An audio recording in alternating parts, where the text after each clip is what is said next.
Yesus akan segera datang loh. Ya, bicara soal kedatangan Tuhan Yesus, saya yakin teman-teman sudah pernah mendengarnya. Sempat terdengar berita bahwa Yesus akan datang tanggal sekian, bulan sekian, tanggal sekian, dengan perhitungan ini dan sebagainya.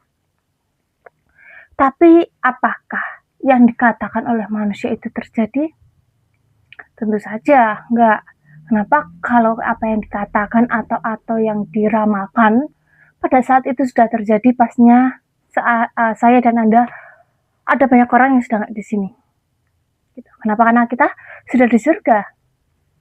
Ya, sesaat kedatangan Tuhan Yesus, kalau orang ngomong Tuhan Yesus akan datang di hari ini, jam ini, tanggal ini, itu tentu saja bisa saya katakan secara itu adalah suatu penyesatan. Kenapa? Karena nggak ada yang bisa mengetahui kapan Tuhan Yesus akan datang kedua kalinya. Dan bicara soal kedatangan Tuhan Yesus yang kedua kali itu suatu yang pasti. Kedatangan Tuhan Yesus bukan hanya perkataan saya atau perkataan hamba-hamba Tuhan lainnya. Tapi bicara soal kedatangan Tuhan Yesus adalah perkataan dari Alkitab sendiri.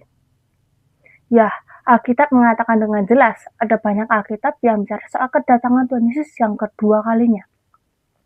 Saya mendasari firman Tuhan pada hari ini dalam 1 Tesalonika 5 ayat yang pertama sampai yang ke-11 dengan perikop berjaga-jaga. Tapi tentang zaman dan masa, saudara-saudara, tidak perlu dituliskan kepadamu, karena kamu sendiri tahu benar-benar bahwa hari Tuhan datang seperti pencuri pada malam. Apabila mereka mengatakan semuanya damai dan aman, maka tiba-tiba mereka ditimpa oleh kebinasaan, seperti seorang perempuan yang hamil ditimpa oleh sakit bersalin. Mereka pasti tidak akan luput. Tetapi kamu, saudara-saudara, kamu tidak hidup dalam kegelapan, sehingga hari itu tiba-tiba mendatangi kamu seperti pencuri. Karena kamu semua adalah anak-anak terang dan anak-anak siang. Kita bukanlah orang-orang malam atau orang-orang kegelapan. Sebab itu, baiklah jangan kita tidur seperti orang-orang lain, tetapi berjaga-jaga dan sadar. Sebab mereka yang tidur waktu malam, dan mereka yang mabuk waktu malam. Tapi kita yang adalah orang-orang siang, baiklah kita sadar berbaju sirahkan iman dan kasih, dan bertopangkan pengharapan keselamatan. Karena Allah tidak menetapkan kita untuk ditimpa murka, tapi untuk beroleh keselamatan oleh Yesus Kristus, Tuhan kita. Yang sudah mati untuk kita, supaya entah kita berjaga-jaga, entah kita tidur, kita hidup bersama-sama dengan Dia. Karena itu nasihatilah seorang yang akan yang lain dan sangat membangunlah kamu, seperti yang memang kamu lakukan. Ya, saya mendasarinya dengan kedatangan Tuhan Yesus yang kedua kali dengan dalam kitab 1 Tesalonika 5 ayat yang pertama sampai 11. Di situ sudah dijelaskan dengan sangat jelas bahwa Tuhan Yesus akan datang, dan kedatangan Tuhan Yesus seperti pencuri. Artinya apa? Artinya ada yang tahu. Nggak mungkin ada orang yang mau mencuri gitu ya, terus datang ke suatu tempat atau ke rumah yang mau dia curi, dia mengetuk pintu, permisi ya, saya mau mencuri gitu. Dan pastinya saat ada itu pasti orang berteriak ya, reaksi pertamanya. Dan mungkin ada yang diam, tapi pasti bukan saat orang datang mengetuk pintu, permisi saya akan mencuri, terus kita buka pintu, silahkan masuk, ambillah segala yang berharga, nanti kapan datang lagi ya gitu. Pasti nggak mungkin seperti itu. Dan kalau orang ngomong dia menulis suatu pesan gitu atau mengatakan bahwa saya akan datang tanggal sekian, bulan sekian, pasti orang yang pemilik rumah itu pasti akan bersiap-siap, akan menjaga. Katanya dia mau akan datang tanggal sekian, tahu bahwa dia akan mencuri gitu ya, seorang pencuri. Dan atau mungkin dia seperti meneror yang dia mengatakan tanggal sekian, tapi dia nggak tepat di waktu itu. Kenapa? Karena dia tahu kalau dia melakukan itu, pasti dia akan ketangkap. Apakah mungkin seorang pencurian datang dan tuan rumah membukakannya? Mungkin di film komedi itu menjadi satu yang wajar, menjadi satu yang menarik gitu ya. Tapi dalam dunia nyata nggak mungkin ada pencuri datang mengetuk pintu, silahkan masuk, silahkan ambil apa yang kamu mau, apa yang kamu butuhkan, dan kapan datang lagi kemari karena kamu punya banyak barang. Curilah terus dari tempat kami aja, nggak perlu ke tempat lain. Tapi nggak ada yang seperti itu. Menjadi suatu yang lucu. Dalam film bisa terjadi, dunia nyata nggak terjadi. Terus sebenarnya kenapa sih kok Alkitab sampai memberikannya, menggambarkannya dengan Tuhan Yesus datang seperti pencuri? Artinya ada yang tahu kapan Tuhan Yesus datang kedua kalinya. Sama seorang pencuri, nggak akan ada yang tahu kapan dia akan datang. Kalau orang itu tahu kapan dia akan datang untuk mencuri, ya dia pasti berjaga-jaga. Dan bicara soal berjaga-jaga, sebagai manusia seringkali kita nggak siap sedia. Saat malam hari biasanya pencuri itu datang. Kenapa? Semuanya terlelap, semuanya tidur. Nggak ada yang sedang menjaga tempat itu. Terkadang ada satpam pun, satpamnya juga ikut tidur karena sudah ngantuk. Nah, mereka datang di malam hari dan digambarkan bahwa Tuhan Yesus akan datang seperti itu loh. Artinya Tuhan Yesus akan datang di saat mungkin manusia itu pada nggak siap gitu loh. Makanya Tuhan Yesus mau untuk kita bersiap-siap. Kapan Tuhan Yesus datang kedua kalinya? Kapan ya?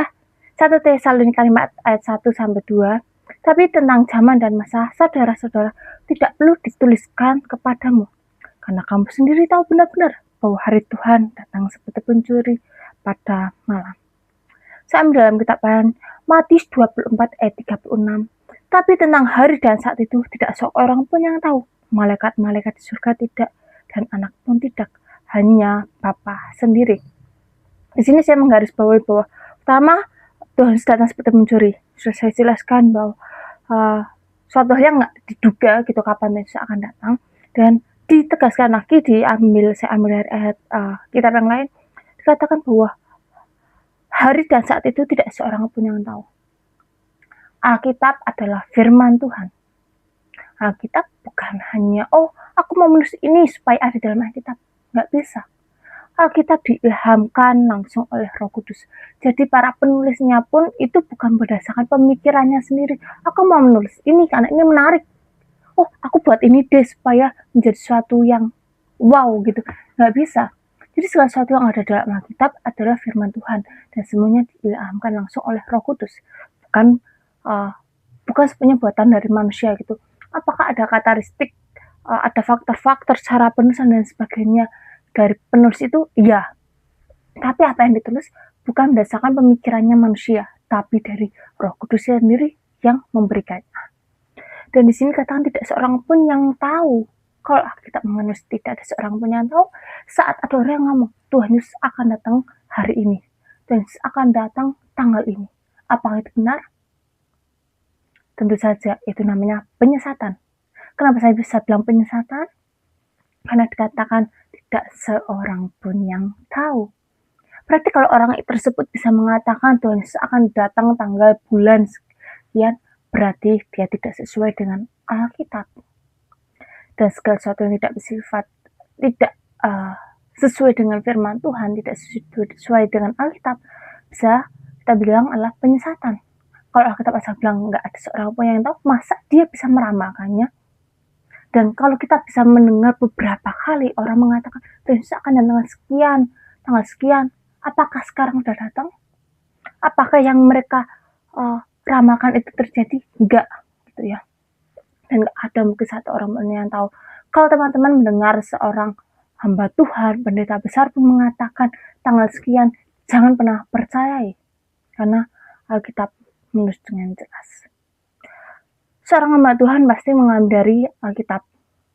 Dan mungkin apa yang dikatakannya, dia menghitung berdasarkan, cocok logi. Tanggal sekian, Tuhan Yesus akan datang gitu ya, dengan perencanaan, dengan perkiraan-perkiraannya sepertinya matang. Tapi kalau Alkitab sudah menulis dengan jelas ya, saat ada orang mengatakan bahwa Tuhan Yesus akan datang tanggal sekian, itu satu penyesatan. Dan mungkin teman-teman pernah mendengarnya atau mungkin bicara soal seorang hamba Tuhan mengatakan bahwa Tuhan Yesus akan datang segera loh tanggal sekian, dan jualah segala harta milik bendamu. Gak usah kerja, gak usah sekolah, gak usah ngapa-ngapain. Apakah itu benar? Tentu saja itu satu hal yang keliru. Dan mungkin ada yang jual harta bendamu, kasih ke gereja gitu, berikan, sembahkan sama Tuhan. Teman-teman, bahwa berhikmatlah dalam mengambil sebuah keputusan. Terus saat Tuhan Yesus datang, akan datang dan segera. Tetapi waktunya nggak seorang pun yang tahu. Jadi saat seorang teman-teman mendengar bahwa jual segala harta bendamu, segala apa yang kau punya, apa yang kau miliki, dan sembahkan itu sama Tuhan, gak usah bekerja, gak usah ngapa-ngapain. Itu satu hal yang keliru. Saya ambil dalam kitab Matius 24 ayat 23-27. Pada waktu itu juga orang berkata kepada kamu, lihat, Mesias ada di sini, atau Mesias ada di sana. Jangan kamu percaya. Sebab Mesias-Mesias palsu dan nabi-nabi palsu akan muncul, dan mereka akan mengadakan tanda-tanda yang dahsyat dan mujizat-mujizat sehingga sekiranya mungkin mereka menyesatkan orang-orang pilihan juga. Camkanlah, aku sudah mengatakannya terlebih dahulu kepadamu. Jadi apabila orang berkata kepadamu, lihat ia ada di padang gurun, janganlah kamu pergi ke situ. Ia ada di dalam bilik, janganlah kamu percaya. Sebab sama seperti kilat memancar dari sebelah timur dan melontarkan cahayanya sampai ke barat, demikian pula lah kelak kedatangan anak manusia. Ya, jadi kedatangan Tuhan Yesus yang kedua kali di sini juga semakin tekankan bahwa kedatangan Tuhan Yesus itu nggak ada yang tahu. Kalau orang ngomong, oh Tuhan Yesus ada di sana, Tuhan Yesus ada di sini, kedatangannya itu juga jangan dipercaya. Dan kembali dalam kitab Matius 24 ayat yang ke-36 dikatakan bahwa tapi tentang hari dan saat itu tidak seorang pun yang tahu, malaikat-malaikat di surga. Malaikat-malaikat di surga tidak. Nah, saya mau menggarisbawahi. Soal malaikat, kita membawa tahu bahwa malaikat ada di surga. Artinya dia dekat dengan Bapa, tapi dia pun nggak tahu. Jadi kalau Alkitab sudah menuliskan dengan jelas bahwa kedatangan Tuhan Yesus kedua kalinya seperti pencuri, nggak ada yang seorang pun yang tahu, bahkan malaikat-malaikat pun enggak. Jadi jangan kita nggak perlu untuk kapan ya Yesus datang tanggal berapa, nggak perlu. Yang tepatnya adalah bersiap-siap, berjaga-jaga selalu. Jadi saat Yesus datang kedua kalinya kita ikut bersama dengan Tuhan Yesus. Dan mengapa kita harus tetap mempercayainya, sekalipun kita sudah mungkin ada yang oh ya kakek nenekku sejak buyutku gitu ya, itu sudah mendengarnya juga tapi tidak sebelum datang. Kenapa? Karena pertama dikatakan dengan jelas bahwa Alkitab sudah mengatakannya dengan sangat jelas. Dalam Alkitab ada banyak ayat-ayat yang berbicara soal mengenai datangan Tuhan Yesus yang kedua kalinya. Dan kedatangan Tuhan Yesus yang kedua kalinya memang harus terjadi hal-hal yang harus terjadi, apa yang sudah dicantumkan atau apa yang sudah dinubuatkan dalam Alkitab. Makanya saat tanda-tanda itu nanti akan saya bahas tanda sedikit ya, saya akan bahas kalau tanda-tanda itu sudah tergenapi, disitulah Tuhan Yesus akan datang kedua kalinya. Dan kedatangan Tuhan Yesus yang kedua kalinya saya ambil di sini dalam kitab Kisah Para Rasul 1 ayat yang ke-10 sampai yang ke-11. Ketika mereka sedang menatap ke langit waktu ia naik, tiba-tiba berdirilah dua orang yang berpakaian putih dekat mereka dan berkata kepada mereka, hai orang-orang Galilea, mengapakah kamu berdiri melihat ke langit? Yesus ini yang terangkat ke surga meninggalkan kamu, akan datang kembali dengan cara yang sama seperti kamu melihat dia naik ke surga. Ini adalah perkataan dari malaikat. Dan saya ambil dalam kitab Yohanes 14 ayat yang ke-28. Kamu telah mendengar bahwa aku telah berkata kepada kamu, aku pergi, tapi aku datang kembali kepadamu. Sekiranya kamu mengasihi aku, kamu tentu akan bersukacita karena aku pergi pada Bapakku, sebab Bapa lebih besar daripada aku. Ya, soal kedatangan Tuhan Yesus yang kedua kalinya itu sudah dikatakan. Yesus sendiri mengatakan, dan malaikat pun saat Tuhan Yesus terangkat surga, malaikat mengatakan bahwa Tuhan Yesus akan datang kembali dengan cara yang sama seperti dia terangkat ke surga. Dan kedatangan Tuhan Yesus yang kedua kali bukan seperti awal, di mana Tuhan Yesus hadir dalam dunia ini menjadi manusia.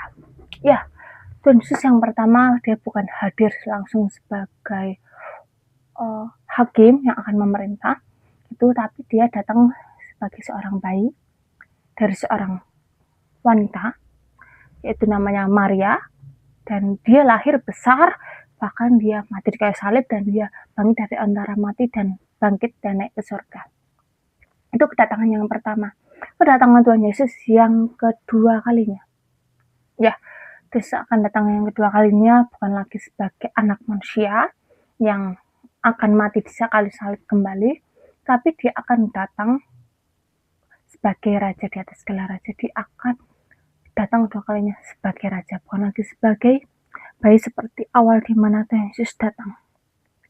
Dan sebenarnya buat apa sih Tuhan Yesus harus datang kembali yang kedua kalinya? Kalau yang pertama dia sudah datang untuk menyelamatkan dunia supaya kita yang percaya padanya tidak binasa dan memperoleh hidup yang kekal. Lalu buat apa Tuhan Yesus datang kedua kalinya? Ya, kedatangan Tuhan Yesus yang kedua kalinya adalah pertama mengangkat mereka yang sudah mati, dan yang kedua adalah untuk mengangkat kita yang masih hidup. Apakah semua orang terangkat pada saat itu? Suatu pertanyaan yang menurut saya adalah pertanyaan yang menarik. Apakah semua orang terangkat? Ya, setiap orang yang jadi akan ada di mana masa bahwa saat setelah Tuhan Yesus datang kedua kalinya, setiap orang yang percaya kepada Tuhan Yesus sebagai satu-satunya Tuhan dan Juru Selamat, serta ini nggak boleh tinggalkan menghidupi firman Tuhan, melakukan firman Tuhan, benar-benar takut akan Tuhan, hidup berkenan di hadapan Tuhan. Inilah orang-orang yang akan diangkat bersama-sama dengan Tuhan ke surga. Yang lain bagaimana? Ditinggalkan. Ya, yang pertama adalah orang-orang yang sudah mati terlebih dahulu, dia akan terangkat. Lalu habis itu kita yang masih hidup. Jadi bicara soal kedatangan Tuhan Yesus pun kita nggak tahu kapan gitu.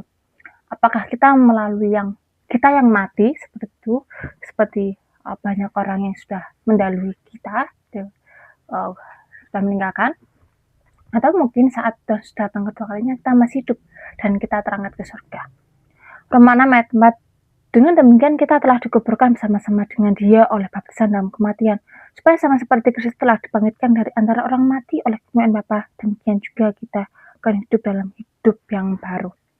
Ya. Jadi Tuhan Yesus datang kedua kali untuk membangkitkan orang yang sudah mati dan mengangkat kita yang masih hidup. Tapi kuncinya adalah orang yang percaya sungguh-sungguh sama Tuhan, bukan hanya sekedar Kristen KTP, kan aku hanya Kristen gitu, tapi nggak pernah melakukan firman Tuhan, nggak pernah melakukan apa yang Tuhan mau, bahkan hidupnya melenceng dari firman Tuhan. Yang dikatakan adalah orang Kristen adalah pengikut Kristus. Jadi ya benar-benar menjadi pengikutnya Kristus, bukan hanya sebagai agamawi. Kenapa? Sebenarnya agama itu nggak menyelamatkan. Mau agamamu apapun, kalau kamu percaya sama Tuhan Yesus secara sungguh-sungguh, kamu apa sih yang menjadi kemauannya Tuhan Yesus itu, kamu pun akan selamat. Tapi kalau kamu ngomong kamu bersama Tuhan Yesus secara sungguh-sungguh, ya kamu mengenalnya dan mari teman-teman pelajari Alkitab. Apakah harus masuk Kristen? Enggak kok. Tapi pelajari akan firman Tuhan dan hidupilah firman Tuhan. Ya, bicara soal tadi kedatangan Tuhan Yesus, tentunya dia tidak akan langsung begitu aja gitu membuat segala sesuatunya yang manusia nggak punya persiapan sama sekali. Kenapa? Karena Tuhan Yesus mau untuk tidak ada satu orang pun yang binasa, dan Tuhan Yesus mau supaya setiap orang itu diselamatkan. Dan pengorbanannya di kayu salib itu untuk semua orang, bukan hanya untuk orang Kristiani. Dan karena dia sangat mengasihi kita sebagai manusia yang berdosa ini dengan segala kelemahan kekurangan kita, dia memberikan tanda-tanda akan kedatangan yang kedua kalinya. Jadi kita bisa bersiap sedia. Matius 24 ayat yang ke-6 sampai ke-8. Kamu akan mendengar deru perang atau kabar-kabar tentang perang. Namun berawas-awaslah, jangan kamu gelisah, sebab semuanya itu harus terjadi, tapi itu belum kesudahannya. Sebab bangsa akan bangkit melawan bangsa dan kerajaan melawan kerajaan. Akan ada kelaparan dan gempa bumi di berbagai tempat. Akan tapi semuanya itu barulah permulaan penderitaan menjelang zaman baru. Ya, ini bicara soal perang gitu ya. Salah satu tandanya adalah akan adanya perang. Lalu selain itu adalah banyaknya penyesatan. Sini sebenarnya ada di atasnya ayat yang sebelumnya, ayat yang 4, Matius 24 ayat yang 4 sampai 5.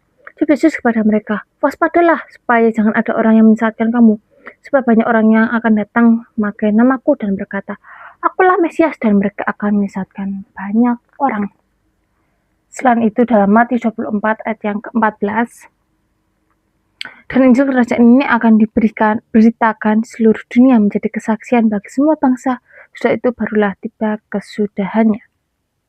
Lalu selain itu saya ambil dalam kitab Lukas, dan akan ada tanda-tanda pada matahari dan bulan dan bintang-bintang, dan di bumi bangsa-bangsa akan takut dan bingung menghadapi duru dan gelora laut. Ya, ini perikopnya adalah kedatangan anak manusia, perumpamaan tentang pohon ara. Lalu ini tanda di langit ya, dan selanjutnya saya kasih yang terakhir. Teman-teman silahkan kalau mau mencari lebih lagi mengenai ayat-ayat yang bicara soal mengenai kedatangan Yesus yang kedua kalinya. 2 Timotius 3 ayat yang pertama sampai yang kelima. Kedatangan manusia pada keadaan manusia pada akhir zaman. Ketahuilah bahwa pada hari-hari terakhir akan datang masa yang sukar. Manusia akan mencintai dirinya sendiri dan menjadi hamba uang. Mereka akan membual dan menyombongkan diri. Mereka akan menjadi pemfitnah. Mereka akan memberontak terhadap orang tua dan tidak tahu berterima kasih, tidak mempedulikan agama, tidak tahu mengasihi, tidak mau berdamai, tidak suka menjelekkan orang, tidak dapat mengekang diri, garang, tidak suka yang baik, suka mengkhianat, tidak berpikir panjang, belaka tahu, lebih menuruti hawa nafsu daripada menuruti Allah. Secara lahiriah mereka menjalankan ibadah mereka, tapi pada hakikatnya mereka memungkiri kekuatannya. Jauhilah mereka itu. Ya, di sini ada banyak ayat-ayat yang bicara soal kedatangan Tuhan Yesus, mengenai tanda-tanda kedatangan Tuhan Yesus yang kedua kalinya. Jadi Tuhan Yesus bukan cuma mau kita untuk percaya aja, tapi Tuhan Yesus pun memberikan tanda-tanda apa sih yang akan terjadi sebelum Tuhan Yesus datang untuk kedua kalinya. Dan saya kasih Matius 24 ayat 15, dan Injil Kerajaan ini akan diberitakan seluruh dunia menjadi kesaksian bagi semua bangsa. Sudah itu barulah tiba kesudahannya. Ya. Di sini saya menjadi suatu hal yang menarik yang dari tanda-tanda yang tadi, saya mau membahas bagian ini. Injil tersebar ke seluruh suku bangsa. Dulu kita berpikir, bagaimana ya penyebaran akan kebenaran firman Tuhan bahwa Yesus itu adalah Tuhan loh. Yesus itu adalah juru selamat loh. Dulu saya berpikir bahwa kayaknya akan butuh waktu yang sangat lama lagi. Entah berapa ratus tahun lagi. Gimana? Kita itu banyak loh. Dan di kota-kota besar mungkin untuk banyak gereja-gereja gitu ya. Tapi bagaimana dengan pelosok-pelosok, tempat-tempat yang enggak mungkin di dalam hitungan pun mereka nggak tercantum gitu ya. Ada suku-suku yang mungkin untuk dijangkau itu sangat susah gitu, untuk tahu bahwa mereka ada pun itu suatu hal yang susah gitu ya. Tapi ternyata dengan berjalannya waktu ada media sosial. Di situ saya melihat bahwa ternyata Injil sudah dapat tersebar dengan sangat cepat. Saya nggak tahu ini terbagi ke siapa, kemana, tapi dengan adanya media sosial ini banyak tempat-tempat yang akhirnya mendengar akan Yesus juga. Terlepas orang itu mau percaya atau enggak, tapi firman Tuhan, tapi Injil itu tersebar pada orang itu.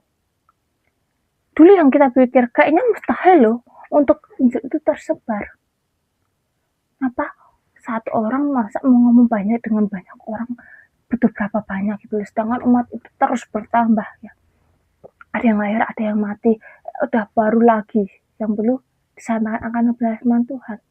Tapi dengan adanya media sosial pun menjadi sesuatu yang wow, ternyata ini bisa tersebar ke berbagai tempat.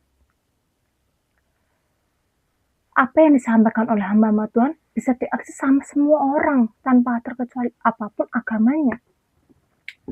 Mungkin ada orang-orang yang suka mendengar akan renungan, mendengar akan khotbah, mendengar akan pujian gitu, secara sembunyi-sembunyi. entah dengan volume yang sangat kecil yang didengarkan gitu, atau dengan menggunakan headset, tempat-tempat yang aku menyendiri deh, aku dengerin gitu ya, karena takut mungkin ditolak oleh keluarganya, mungkin kalau bersama Tuhan Yesus akan ada dikeluarin gitu ya dari rumah, ya diusir dan sebagainya. Tapi Injil bisa tersebar kemanapun tanpa terkecuali. Tempat-tempat sekarang sudah banyak yang bisa menggunakan internet, sekalipun ada tempat-tempat yang untuk internet masih sangat susah.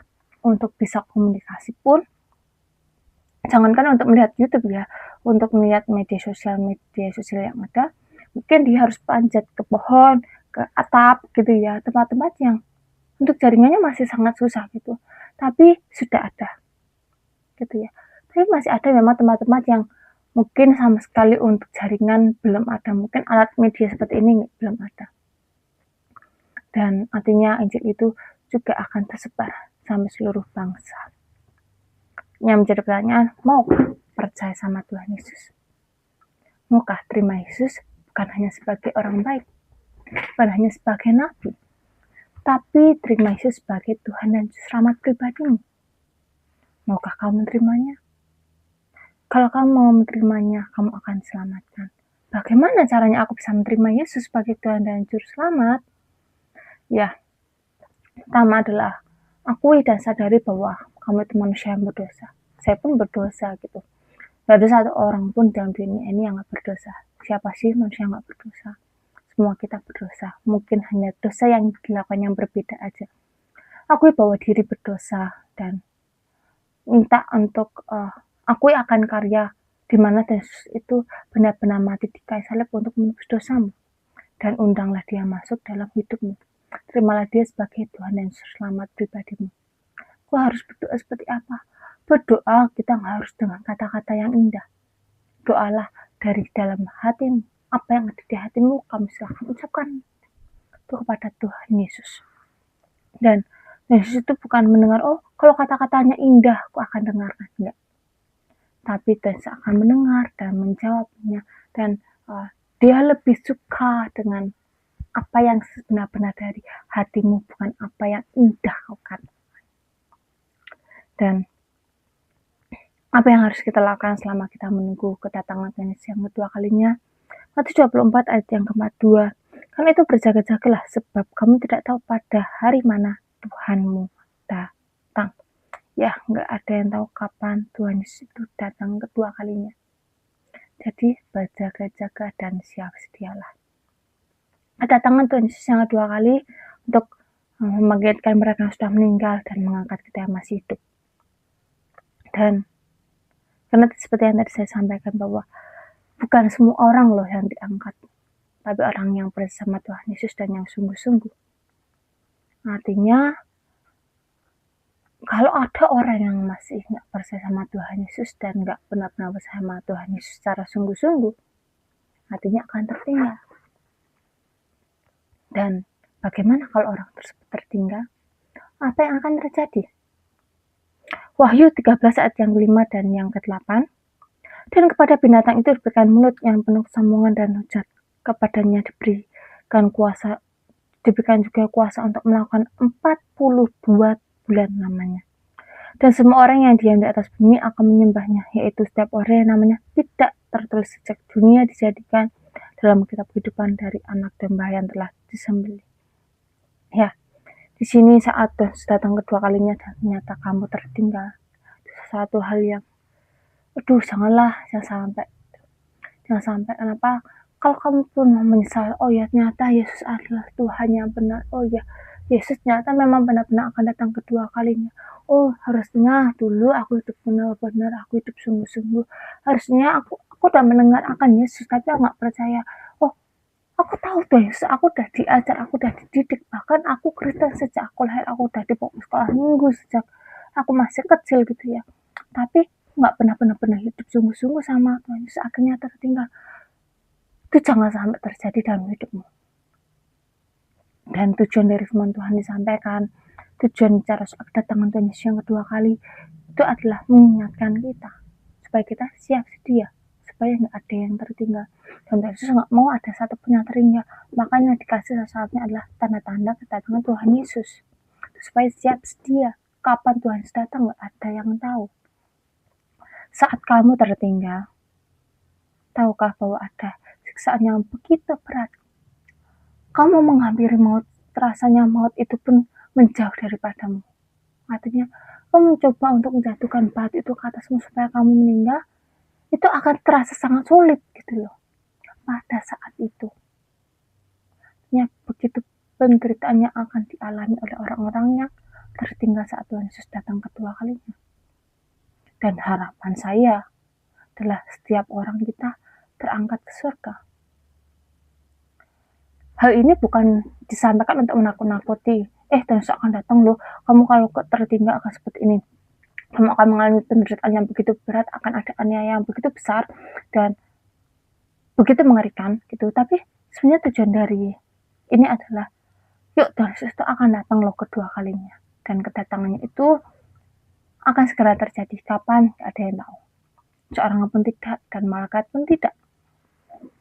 Kedatangan kedua kalinya bukan lagi seperti yang pertama sebagai manusia gitu, tapi datangnya adalah yang kedua adalah untuk memerintah. Dia datang kedua kali sebagai raja. Dia datang kedua kali itu pasti karena Alkitab sudah menyatatnya dengan jelas, kapan nggak ada yang tahu, dan ada tanda-tanda yang sudah disampaikan. Mari siap sedialah karena nggak ada yang tahu kapan Tuhan Yesus datang kedua kalinya. Kalau kamu tertinggal akan ada siksaan aniaya yang begitu berat, dan jangan sampai kamu menjadi orang yang tertinggal. Jadi siap sedialah, kapan Tuhan Yesus pun datang kamu sudah siap sedia. Dan ingatlah bahwa bukan hanya Tuhan Yesus datang kedua kalinya yang akan menentukan, tapi ada kematian yang menanti. Entah kita saat Tuhan Yesus datang kedua kali, entah kita saat itu masih hidup atau kita mati. Kalau kita mati kita dibangkitkan terlebih dahulu, tapi kalau kita mati, kalau kita masih hidup kita diangkat ke surga. Itu saya menunda untuk bertobat, jangan menunda untuk bersama Tuhan Yesus, karena ada yang tahu kapan Yesus datang untuk kedua kalinya. Jangan sampai saat Tuhan Yesus datang kedua kalinya kamu tertinggal karena kamu nggak siap, atau karena kamu mungkin pada saat Tuhan Yesus datang kedua kali kamu kondisinya sudah meninggalkan dunia ini.